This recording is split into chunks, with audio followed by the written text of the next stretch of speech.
When people talk about veganism, food usually gets all the attention, but one of the most significant and quietly powerful shifts has been happening in fashion.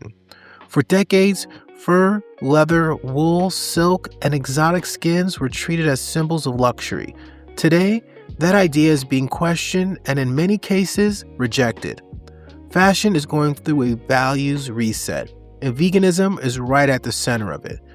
Let's talk about what's changing, who's leading the shift, and what's replacing animal-based materials. The push away from fur did not happen overnight. It came from a mix of consumer pressure, investigative reporting, and cultural change. Videos showing how animals were trapped, confined, and killed for fur made it impossible for brands to claim ignorance. At the same time, younger consumers started asking tougher questions. Not just, does this look good? But who paid the price for this to exist? Animal welfare organizations like PETA and the Humane Society of the United States kept pressure on brands through campaigns, protests, and shareholder action. Over time, fur stopped being aspirational and started feeling outdated. Luxury lost all its shine when cruelty became part of the story. One of the biggest signals that the industry was changing came when major fashion houses started banning fur. Gucci announced it would go fur-free in 2017, setting a tone for the luxury market. Versace followed shortly after, Prada committed to going fur-free in 2019, and Burberry ended the use of real fur as part of a broader sustainability push. Once luxury brands made the switch, it removed the idea that fur was necessary in high fashion. If Gucci could do it, anyone could. This also created a domino effect. Mid-range and fast fashion brands followed because consumers started expecting it. Moving away from fur was only the first step. Fashion also had to answer a bigger question. What replaces animal-based materials?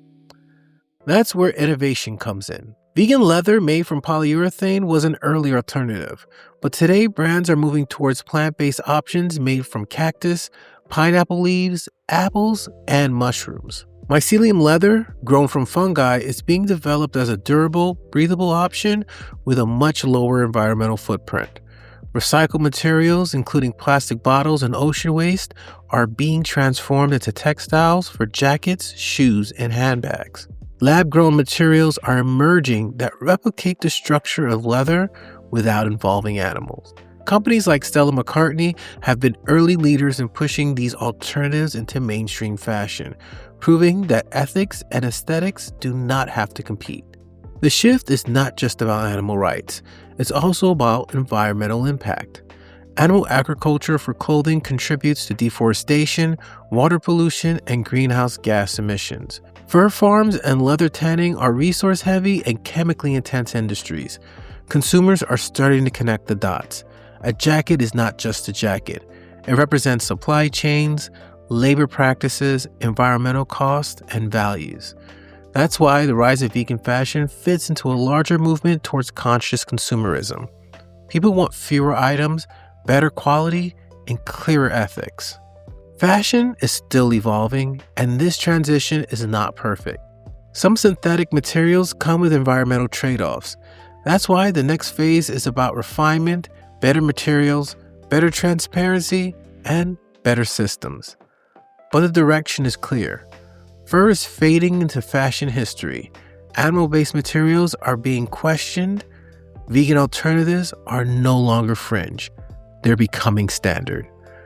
The same way plant-based foods move from specialty stores to grocery aisles, vegan fashion is moving from niche designers to global runways. Veganism is not just changing what we eat. It's reshaping how we dress, how we define luxury, and how we think about responsibility. If you care about animals, sustainability, or simply where your products come from, fashion is one of the most powerful places your choices can make an impact. To explore more conversations like this, discover resources, and connect with the global vegan community, visit vegansexplore.com to join us on this journey. I'm Sean A. Russell, founder of Vegans Explore, and as always, we want to thank you for listening and being a part of this growing movement. The Vegans Explore podcast is a daily show, so We'll see you tomorrow.